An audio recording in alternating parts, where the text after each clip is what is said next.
acabem de tenir un vis-a-vis familiar i clar, quan passes pel pati doncs us hem vist aquí amb la meva sogra que ja està marxant cap a casa seva perquè pobra dona és gran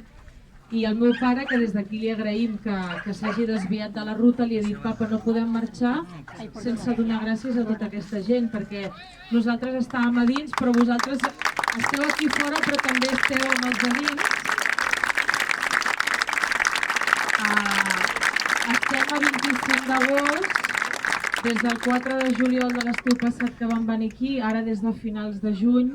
és incansable, vosaltres sempre hi sou i els familiars o les persones pròximes als presos només podem donar-vos les gràcies per estar sempre aquí, sempre aquí, sempre aquí. I volia venir perquè teniu tanta energia, tanta força i tant tot que mai ens sentirem amb prou forces per recompensar-vos a vosaltres tot el que heu fet de donar-nos aquest suport i aquesta solidaritat. Amb la qual cosa vinc només per donar gràcies, gràcies, gràcies.